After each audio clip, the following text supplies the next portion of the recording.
Hari igihe bamwe iyo basubira mu mateka y'urukundo rwo gushakana k'umugore n'umugabo mu bihe byashize bavuga ko bitari byiza kuko hanini ngo nta kwihitiramo byabagaho, nyamara ariko harabavuga ko ari byo byageragezaga ngo kuko ingo zakomeraga kurusha ubu.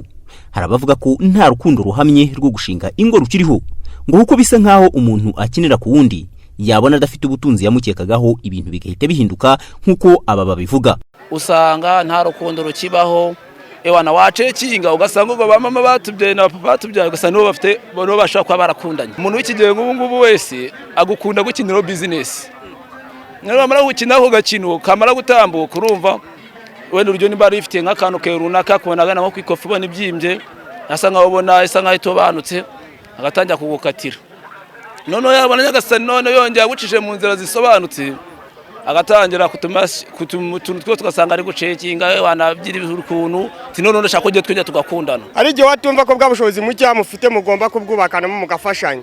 Abatimba bwabushobozi gihe twarabanye mu nzu none reka dufashanye. Bugacyabo n'ubusima bugenda buhinduka bwa undi bwa fiancé butakirimo akavuga ati gereka muyobe nigendere mukatire cyangwa mugatangira mukubana nabi nimba ari n'inzara yabaye nivuga ati byabaye ko ejo bizakunda. Nk'umukobwa akabona umuhungu umusore bari kumwe kavuga ati sege ko mbona tuba turi kumwe gutya biri kimwe cyose ashaka ngo gite kiraboneka umwanya kandi nibagirwe ko ari undi buzima mugiye kuzamo ejo mugomba kubanamo mwembi wiwe no nabyiyumvisha kavuga ati giye ubu ngubu noneho nimbura twari inshuti ndabona hari ibintu nari mubonaho. Aba baturage bavuga ko bitoroshye ngo umuti w'iki kibazo uzaboneke abashakanye bagiye babana karamata cyangwa abashaka kubana babigereho. Gusa ariko ngo birashoboka ko abantu bashobora no kubana muri duke bakatunezererwamo kandi bakazagera kuri byinshi.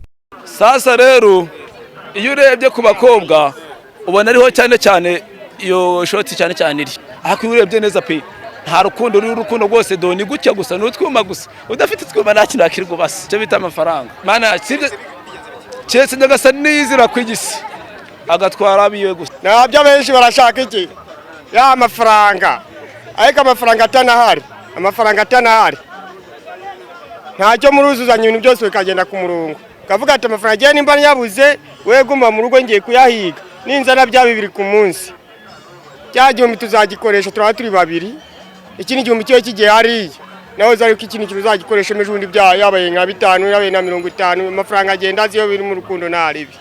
Iyo uganire nabo batsingo nabo bashingira ku kuvuga ko kubana ari ukwihanganirana yewe haba n'amakosa buri wese akihutira gusaba imbabazi mugenzi we yaba umugore cyangwa umugabo. Ibi ngo nibyo bishobora gutuma ingo ziramba.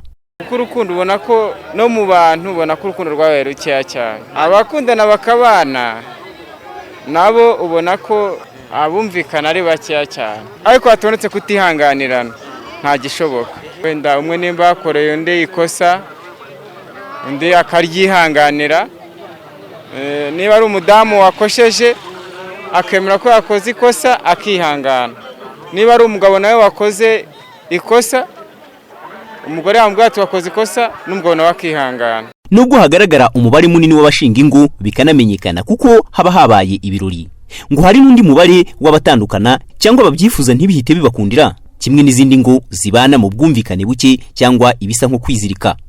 Gusa ariko nanone harabavuga ko ngo hari ingo zibanye neza. Gusa igisa n'igitangaje nuko hari abakubwira ko yabo ubukene cyangwa ubukire nta na kimwe cyavamo ishingiro ry'umubano uhamye hagati y'abashakanye. Fulgence Yakizwera, Remigo TV.